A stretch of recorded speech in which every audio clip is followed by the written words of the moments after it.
So when you set your sights on something that's audacious and boisterous and something that's maybe out of your own comfort zone, again, you are starting down the path. You're starting to create something within yourself that you might not have had before. What's going on, everyone? Welcome back to the channel. Super grateful that you guys are stopping by on Easter Sunday.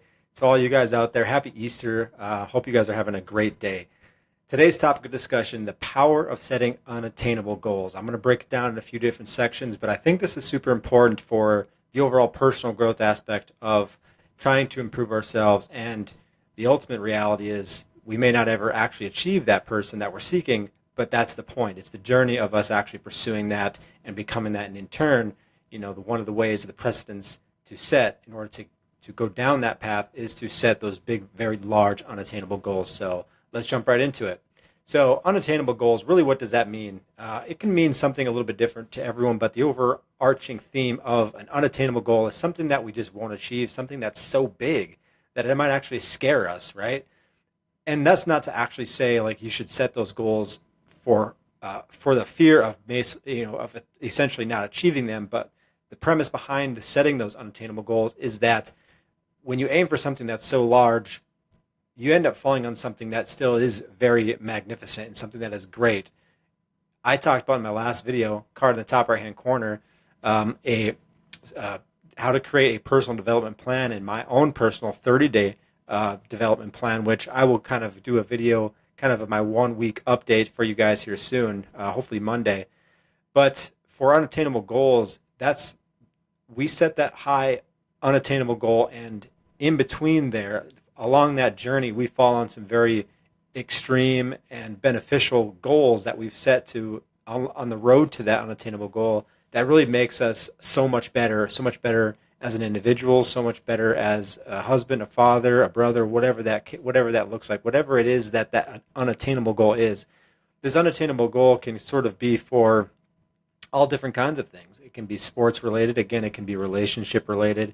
It can be anything that you're versatily trying to achieve something with in regards to that goal that you're trying to set for yourself. So a huge indicator, and kind of jumping into this first segment that I want to talk about, this first segment is sort of redefining what's possible for yourself. For me, it's like back in the day, I used to look at it so I was a wrestler in high school, a little bit into college. The big unattainable goal for me was winning an NCAA Division III title. For me, I knew I was fighting an uphill battle because the certain parameters that I kind of unfortunately kind of set for myself prior to really coming back to school. I first went to school in 2009, right after high school. I graduated high school in 2008. The only reason I really wanted to go to college was to wrestle, to continue my wrestling career. And you got to have I think if you're an athlete, I think that's always going to be the first thing that really people want to do and strive for, right? For me specifically, it was wrestling really brought me out of a shell that, I was living for most of my life, from my middle school days and my high school days, very bullied and all that kind of stuff. So wrestling was the only thing that gave me confidence in myself and what my future could look like. So naturally, I wanted to attach myself to that. And it's like, once I attached myself to it, though, it was like, what was I outside of wrestling? And that's why that first year I ended up dropping out. I wasn't, I was already not a great student to begin with, so I did not have good study habits. None of that stuff. The actual collegiate side of things, really what you mostly go to college for is to get that degree so you can start on the path of that career that you've chosen, was not appealing to me, and it's something that I really I didn't strive for that at all. It was definitely something I gave zero attention to. It was all about wrestling for me because that's who I was. That's who I felt like I needed to be in order to continue on that growth path. The unattainable goal for me was to win an NCAA title. Deep down, I knew, that given where I was at, I knew going into that first semester, I was already kind of falling behind on classes. I just really did not want to be there in general. College, I never thought that was for me. So I knew right away that I was setting a very ambitious goal, but it was something that I could look at and say, okay, now I can kind of map some steps. I can map some small goals. So I broke them down from a small goal perspective with the big unattainable goal at the very top of my whiteboard, which was an NCAA title. Small goals that I were set were, preseason stuff. All right, I need to hit this lift for a strength performance perspective. I needed to get my 2 mile run, whatever the case is. I need to hit 150 double leg takedowns, whatever the case is. It was very sports specific for me.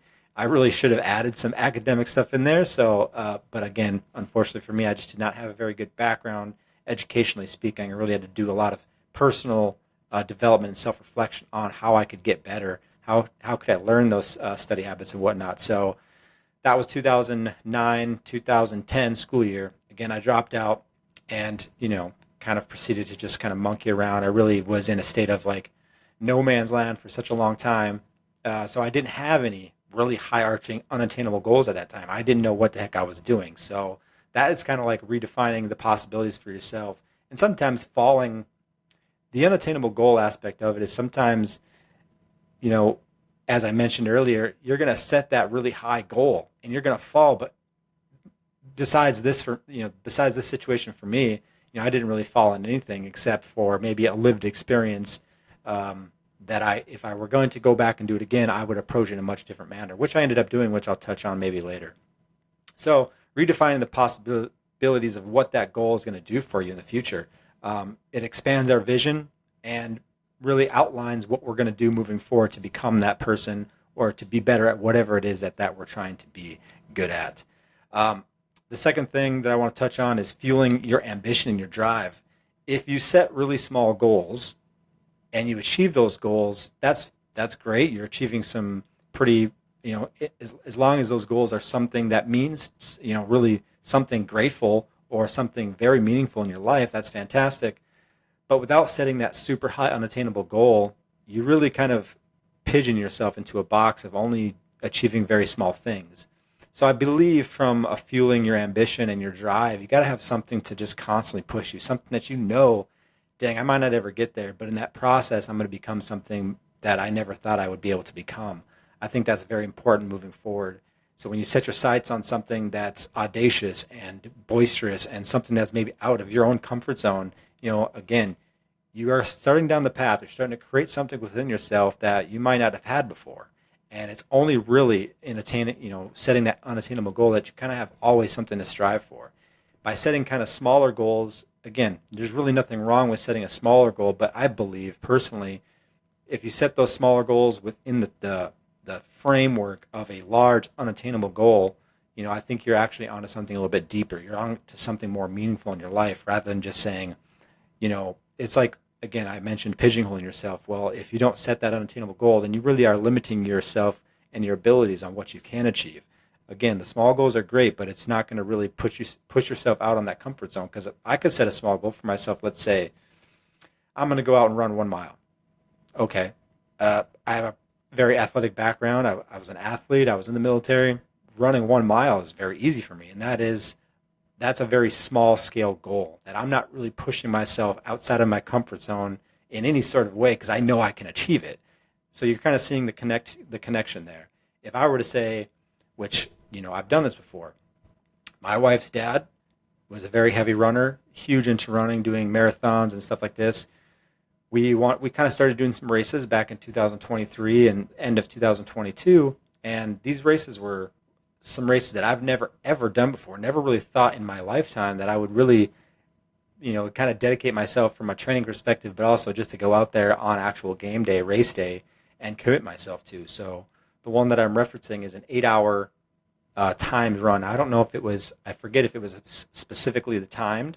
I do believe it was timed because it was in 8 hours. How many miles did you run in 8 hours? So that's a very big jump up from saying, okay, I'm going to go run 1 mile, but now I'm going to go do this race on a Saturday. It's in the dead of winter, right? It's cold. You got to bundle up. So you're fighting the elements. You're also fighting your own mind and the mental constructs that you've placed on yourself. If I were just someone who, throughout my whole entire training leading up to that event, said, well, I ran a mile 20 times and I did it, so I'm prepared. You're not really prepared. You got to put yourself outside of that comfort zone. That really high unattainable goal is I'm going to run. I think I set my sights on 4 hours straight. And my wife, mother-in-law, I think we all hit. My wife's father he's a little banged up, so I think we only made it 4 hours. I could have potentially went on, but even after that 4 hours of just nonstop running, that was something I didn't even know was possible for myself from like a longevity standpoint. Like, how was I going to feel after doing that? Because prior I was really doing 2 miles here. I was kind of just going for more lackadaisical runs, something where it just kind of made you feel good.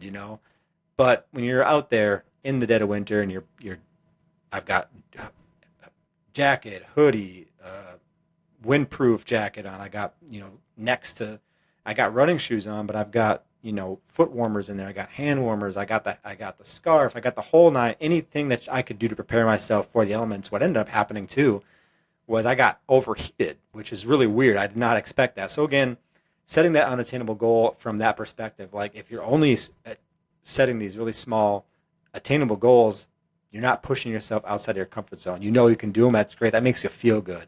But once you step out of that, it's like, oh, now I don't know what to do. Now I'm not expecting anything, and that scares you. It certainly scared me at the time. And so putting yourself in that mind frame to be open to the possibilities of whatever that journey is going to bring for you, and then learn from it. It's a very hard thing to do because it scares a lot of people. It's hard. The unknown is very difficult for people to grasp, even for me still. And that's coming from someone who's constantly putting himself in a situation to be challenged and to challenge myself. So very important. Feeling your ambition and drive from an unattainable goal standpoint, that's kind of where I'm getting at there. Another thing I want to touch on is sparking innovation and creativity.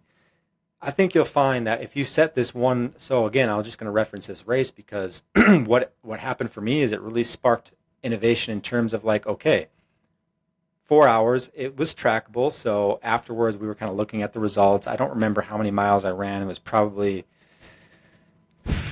something under maybe almost 20, and that was 4 hours. So I think I would have really slowed down. I know that 8 hours is a long time. One thing, again, from a creativity and innovation standpoint, it's like, let's just break that down. Where could I have improved from this standpoint? Okay, from 1 to 5 miles, I could have paced myself here. I could have paced myself here. I ran, maybe idiotically all the way through, never stopping. Now my time and the speed at which I was running for sure slowed down, and maybe that caused more harm. But again, that's something you got to look at after, and that's only something you can really look at after going down that path and that journey.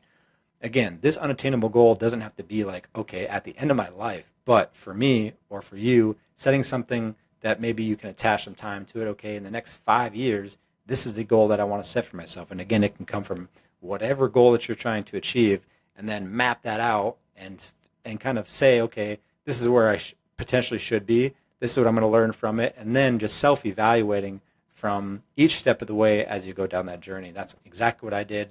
And again, you're going to set those big audacious goals for yourself, and it's going to be very scary. You're not going to know what to expect. But for me, that's kind of like where this whole thing stems from. You need to get outside your comfort zone if you ever want to learn or become better. You don't, as we all know, you can watch any personal development video out there.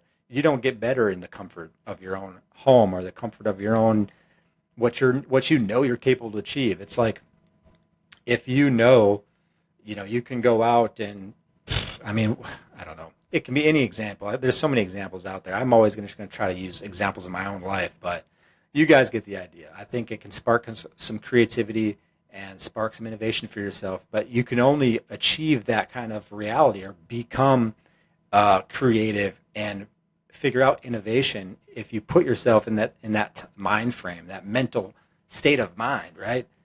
Hey, this is crazy. While I was running them, I was like, okay, well, when am I going to hit my 4? I'm getting so close to 4 hours, and I could feel my mind starting to fight back. Like, hey, you should stop. Hey, you should do this. Hey, you should do this. Why did you sign up for this? Blah, blah, blah, blah, blah. All this stuff kind of begins to slowly try to take you down. So again, it's very difficult. It's much harder to set these unattainable goals and then try to find the wins along the journey than it is to set them very small goals that you know you're capable of achieving. And that, again, that doesn't challenge yourself. You're not really gaining much from that. And I think that's the whole precedent that I'm trying to outline here. It's going to look different for everyone, just like anything, but you got to find what works within yourself. And again, those unattainable goals they can be some like, okay, this time frame, this is kind of where I can see myself going and achieving that goal, or it can be something so big. And again, like I mentioned, the whole point of it is to just be better at every phase of that goal that every breaking that down at every phase until you potentially reach that goal, or you don't. But if you don't ever embark down that journey, then you're just not going to get better at whatever it is you're trying to improve at anyway. So you might as well just stick to I'm going to go run a mile. It's like, okay, great, but you're not really doing much out of that. I mean, you're getting something, but if you're looking to really shatter, right, your plateaus and become something you've never thought possible, it's only going to be you're only going to be capable of doing that if you really get outside of your own mind and break through from a comfort standpoint, in my opinion. Another thing I want to touch on is fostering resilience and growth. I think you can kind of tie all this stuff together, right? From this run perspective, resilience. Okay, I know from a 4-hour run perspective, this is kind of where my body started to break down. And this is where my mind really started to fight me. Like, hey, you should slow down. Hey, you should take a break. Hey, you really want that water. Hey, 3 hours is good. Hey, 2 hours is good. All that stuff is just my body's trying to say, hey, we're outside of our comfort zone here, dude. You need to just calm down because I'm not used to this. But this is where you build the resilience aspect of it. You just got to say, no, I'm not going to stop. No, I'm not going to go back to, so I'll tie it back to my collegiate experience. I went back to college in, what was it, 2014, 2015, and I went to the same college, again, that I dropped out of. I was academically ineligible to wrestle, so that's kind of where I was saying in that year, like, because I was so not focused on my school, I just had no opportunity to even reach that unattainable goal, which was to become an NCAA champion. Went back in 2014, 2015 with the understanding that I'm going to really focus on the academic side of it because I wanted to prove myself right, that I was smart enough and I did have the capabilities to produce a high GPA through studying, fixing my studying habits, learn what I need to learn in order to, um, complete the test, get really good grades and stuff like that. That wasn't like the most important thing in my life, but I wanted to prove to myself that I wasn't a loser, that I wasn't a failure, because I most certainly felt that throughout my entire high school, throughout my entire middle school, and it was just verified when I went to college for a semester and completely, crap the bed. I did not devote anything other than to just my wrestling. Wrestling practice was great. I could have potentially been the starter at, I think it was the 141-pound weight class. But again, I threw it all away by not doing the other things that is just as, if not more important, as to why you should go to college. It should be to give yourself an education and to start down a career path that's going to provide for yourself and your family and your loved ones. So I went back. It was my extreme focus to really prove myself right, and I did. I think my GPA that year was almost 3.9. It was like 3.8 something. So I knew I could do it. But it wasn't really, at the time, after spending so many years outside of college and not really saying, well, this is something I can go back to. What was I, 25, maybe 26, so I was kind of old, right? So I went to the military in 2017. I was 27. So I was 26 in that May semester. So, it's kind of old to be, there at college, and you're with a lot of young kids, and it's just a completely different scenario that you find yourself in. I was very scared to put myself back out there because, when you're just starting in your collegiate journey, you're a freshman, blah, blah, blah. It's very like introductory, right? You do a lot of like icebreakers. And it's like, do I really want to subject myself to that? Like, because I know who I am. These kids, like, it's going to be good for them, but like, I can introduce myself. I'm great with communications. I'm great with people. So that stuff to me really I fought it really hard. And I'm really glad that I actually took the time to go back for that year and see what I could accomplish, because I accomplished a great deal. Never was able to get back on the wrestling mat again. I was still academically uneligible because of that semester, but I think it would have been that following year if I would have came back to that school in 2016, 2017. Then with another great semester with a GPA, I would have been able to achieve that 2.0 or whatever it was that you needed to be academically eligible to wrestle. But at that time, I just kind of lost touch with. I felt not like I fell out of love with the sport, but like my journey as an athlete from that perspective, that window was closed. So I wanted to really just dedicate the same level of energy that I did with wrestling to other parts of my life, like personal development, becoming a better person, becoming better for myself, right? Really just saying, okay, I'm done playing this game with myself, because it's a game in your mind. And if you go back and forth with your mind's always going to win. So you got to set non-negotiables. And I think a huge indicator and precursor to making your mind so mentally tough, so resilient that it can foster that growth is by setting this unattainable goal and winning each level so you potentially get there. And like I said, if you don't get there, you've gained an extraordinary amount of experience, life experience, education, whatever the case is, that that you guys can equate that to yourselves. You gain so much out of that. I really do believe that wholeheartedly. Last thing I want to touch on, guys, balancing expectations and reality. Obviously, there might be some of you who comment or whatever. It's like, well, you set that unattainable goal, you never reach it, you're going to feel like a failure. I don't know if that's necessarily true. I think at worst comes to worst, try it and see what happens. I mean, I understand from that perspective, like, well, let's be realistic with our goals, but I do think that there's something there, right? I don't know if I can, so I don't know if I can just kind of verbally say all the stuff I said. I do believe from my personal experience is something that will help you just from your own personal growth strategy. By setting that goal, everything else can kind of, that whole journey that you're trying to get yourself on, that's how you begin to foster it. Like I said, even if you don't ever achieve that goal, you're achieving something in between there. And through documentation and through self-reflection, you just have to pinpoint exactly where those wins are. Don't think of it like, well, what if I don't get there? First thing is, my wife will tell you, I hate playing the what if game because that just sets yourself up for an excuse to not do it. So I would say at the very least, from an expectation and a reality standpoint, for sure, like maybe setting a goal like I'm going to be the next president, like that might be out of the scope of the reality for yourself, because have you ever done any sort of like government, have you ever done anything in the realm of that, like a career? Have you ever done anything? I mean, it could be canvassing for whatever party that you're trying, whatever the case is. That's kind of where that reality might set in for yourself. I personally, have thought this to myself, like, okay, I played a little bit of basketball, right? Like never, I played in eighth grade in middle school, but I've never really played basketball. Like I know basketball and I personally played outside of that. For me to say like, I'm going to go to the NBA, that would be pretty unrealistic, right? That's not me balancing my own personal expectations. So again, from that perspective, think about it from exactly where you're at and what career path are you trying to go down. For instance, if you've never played a day of basketball in your life and you just all of a sudden say, I'm going to make it to the NBA or I'm going to get to the D League, then, I'm not saying that's impossible. I would say go for it, for sure. Who am I to stop you from going down the path that you want to go down? Because I do think you'll learn something about yourself. But I think from the topic of balancing expectations and reality, I don't know if that would be a realistic, unattainable goal to set for yourself.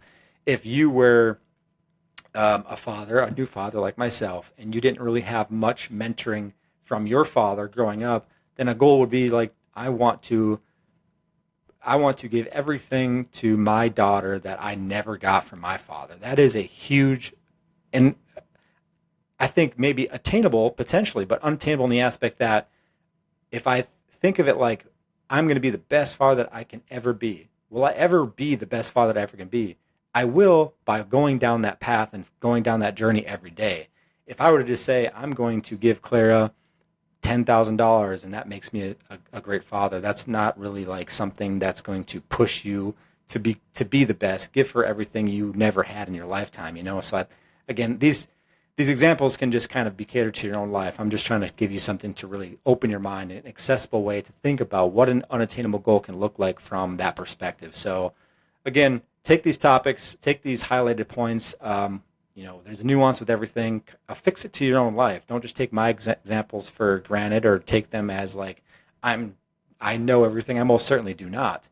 But I've set myself up in a way to at least try to understand as much as I possibly can, because I keep an open mind about things and I'm always self-evaluating where I'm at in my own personal journey and just knowing that it is a journey.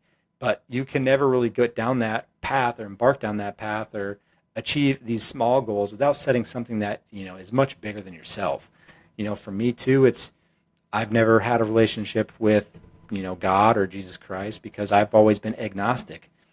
Agnostic in the way that I didn't really believe that there was something there, but I didn't disbelieve. I've just never had a personal experience that would say there's just no way this was not God's will. I'm starting to kind of see things that have happened in my lifetime from an early childhood, age up until where I'm at now that, it's certainly beyond my level of understanding, which again, an unattainable goal is, will I ever be my best self? Will I ever, get into the best relationship with God? I think it's just a consistent, continuous learning of yourself, of your surroundings, of the people that you're taking with you. Um, my wife and I, as I touched on, I did a video from a personal development plan standpoint. My goal from a relationship standpoint is just become way better, right? And I've set that developmental plan in place so that I can try to hit these markers. The overarching theme is I want to be the best husband, X, Y, and Z that I can be. I might not ever achieve that, but by embarking on that journey, I'm at least setting myself up to get better at whatever it is that I'm lacking, right? My emotional intelligence in regards to relationships, terrible at it. I'm just someone who just takes everything, internalizes it, and then gets better from there. But that doesn't necessarily work when you're in a relationship, right? If you're in an honest, open relationship with someone, they expect something in return. They expect communication in regards to how you're feeling because they really want to express how they're feeling to you. So by being closed off, I'm kind of closing them off, unintentionally. So think about it from that perspective. Like I would have never known that if I'd never really, failed at whatever it is I was trying to do, and failed in the manner of like not just it's not about not trying. It's about trying for that most endeavorous goal, or trying to become the best version of ourselves, that you really begin to find the finer details and the small wins in life that really make up that make the difference in everything. So yeah, those are the topics for me, guys.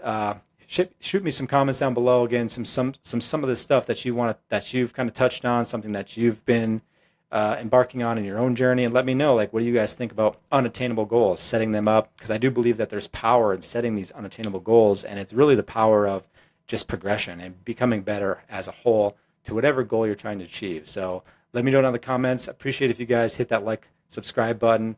I really enjoy doing these videos. I want to do more. I'm trying to help at least just one person become their best self. So if that's you and you've gotten some value out of this video, let me know down in the comments. I'd love to hear from you guys. But with all that being said, appreciate it, and we'll see you in the next one.